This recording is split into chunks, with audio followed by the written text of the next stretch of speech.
one thing about Montgomery, Alabama, that was the first time a lot of times when I perform, the group, they're not really like watching us perform. They're more so like in the back, let us do our thing. But this particular time, they was out there. And I didn't know I was about to rap at this show because we got there late. So I remember PZ put on, I had a song called Rolling on E.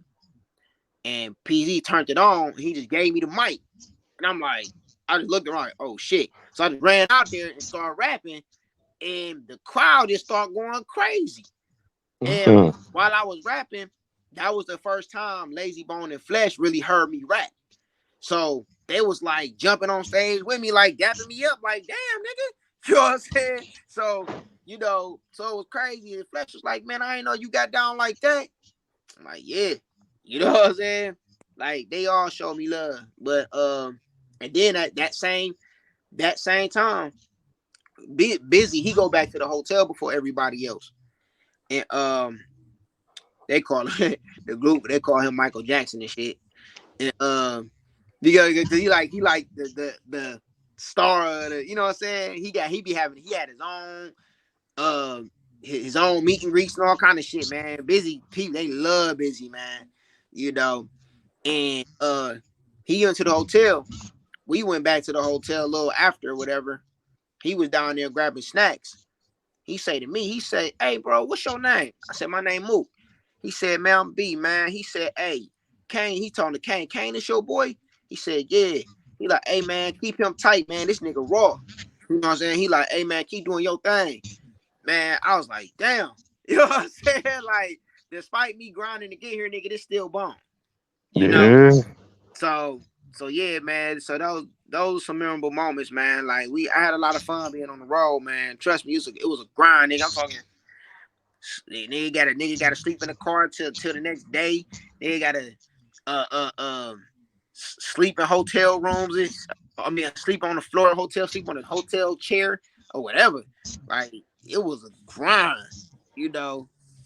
Trust me. yeah, I could dig it, man. But that's dope. That's special, man. And it's a beautiful thing because, like you say, you getting a chance to work with all of the members of Bone because, like 3 6 or a lot of other groups, they don't have everybody still. You Right, know what I'm saying? right, So right. Bone's still blessed to be able to do that.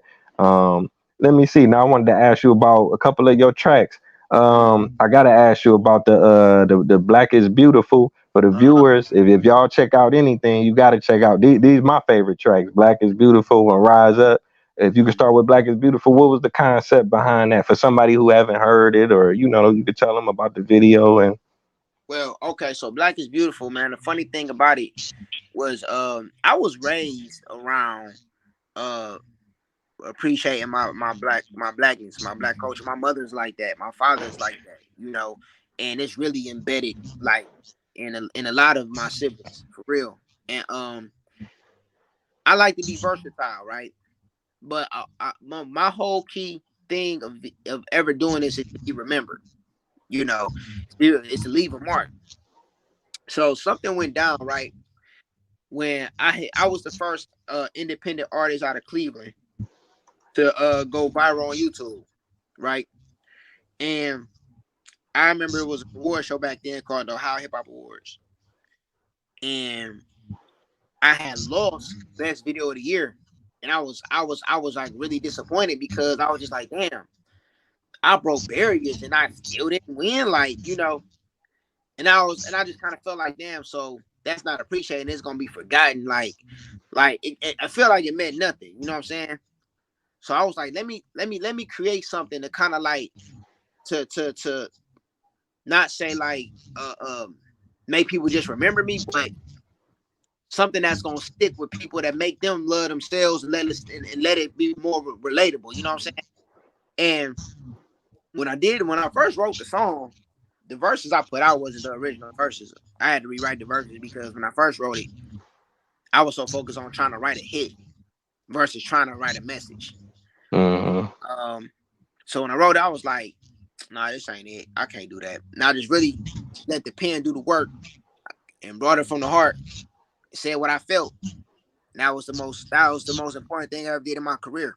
Like to this day, man, like everywhere I go, like if I perform Black is Beautiful, the reception I get, festivals, wherever, people that don't even know me, never been familiar with me, man, they come and tell me like how much they love the song, and to be honest with you, the song is huge, bigger than what I thought. I remember one time I happened to just go on TikTok and looked it up, and it's so many people, especially in Africa, so many people use that song for their videos. I was like, damn, man, I can't, like, damn, I really did that, you know.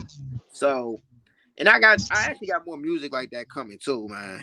It just, man, it be hard doing that sometimes, man, because everybody, when you come out of that conscious bag, everybody expects you to be perfect. So I want people to know, just because I talk about how much I love being black, doesn't mean I ain't from the hood and I ain't seen certain shit or done certain shit. I tell a story of my life. It doesn't mean I don't like going to the strip club and looking at naked women. You know what I'm saying? Like, I'm human. I'm a man. Like, this is what I do. That doesn't mean that I know I know who I am.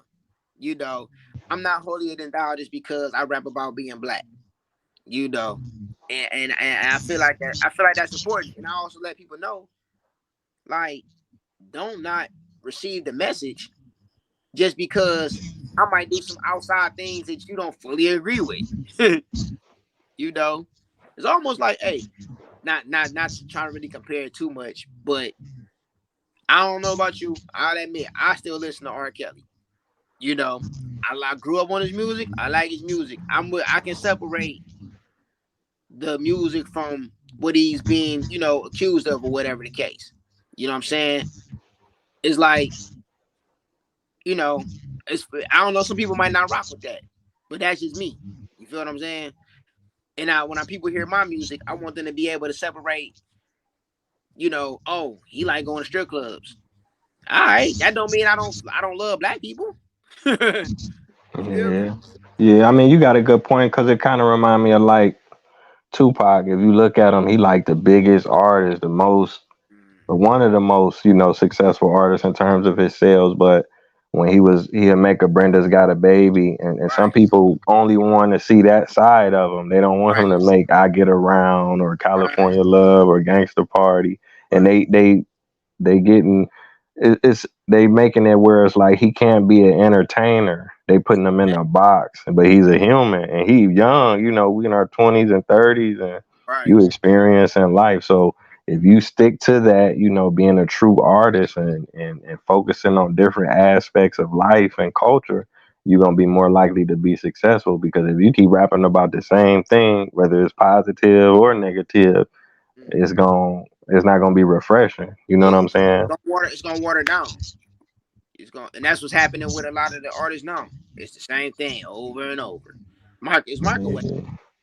Yeah. I just say I make music for everybody. If you don't like this, and if you just like Black is Beautiful, I got I got a dope record with Nefertiti Avani called Freak Life, and it's a dope record.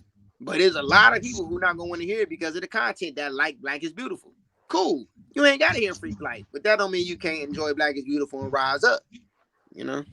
Yeah, yeah, Mo, you right, man. You right.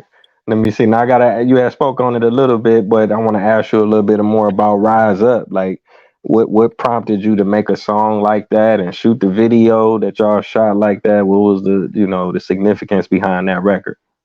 Well, first off, shout out to Rika. Rika and Matlock. Matlock made the beat. Rika, she wrote the song. Like, Rika wrote the song. Like, it was like this.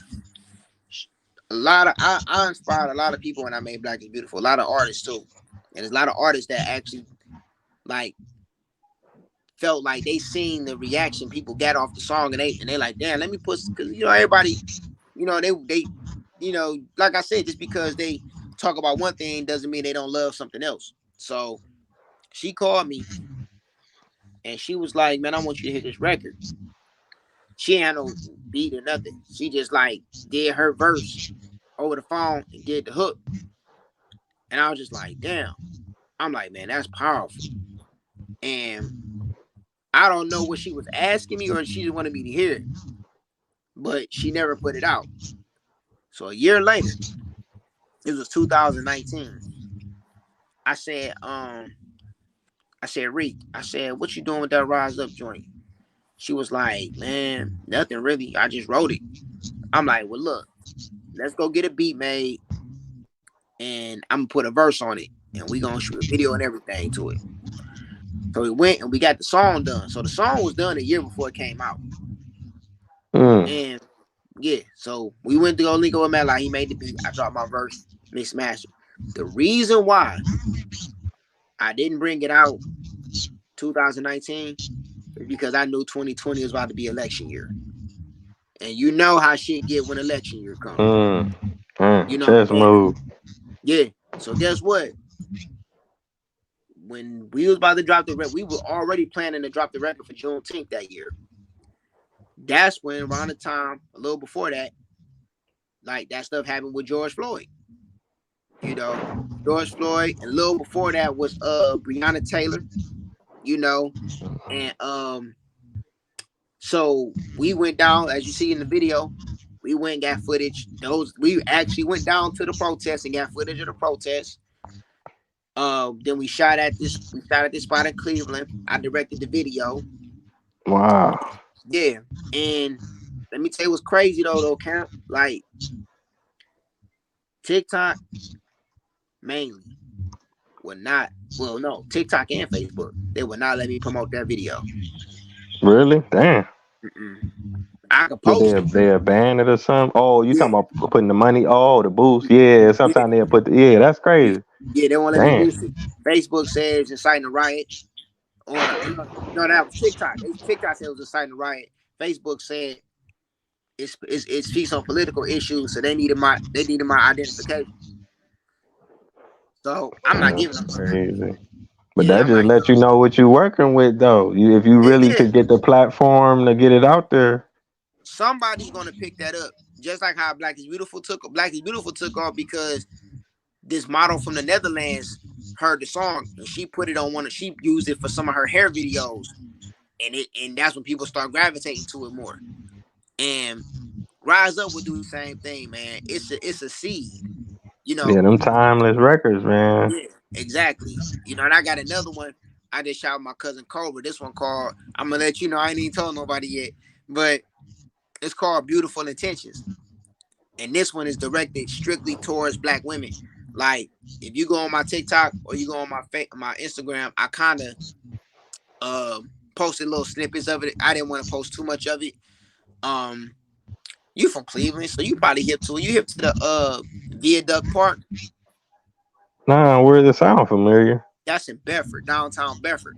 It got like a Oh yeah, got a waterfall. waterfall. Yeah, I shot the Yeah, I done video there. slid over there a couple times. Yeah, Yeah, okay. yeah, yeah, yeah. So you know how so much nature and everything. So I had everybody come out with their spiritual wear. You know that African attire, and it looked beautiful, man. So like we gonna like it'll be out soon, but I tried to make this song in particular like undeniable to where they can't try to ban me from promoting it or anything like that.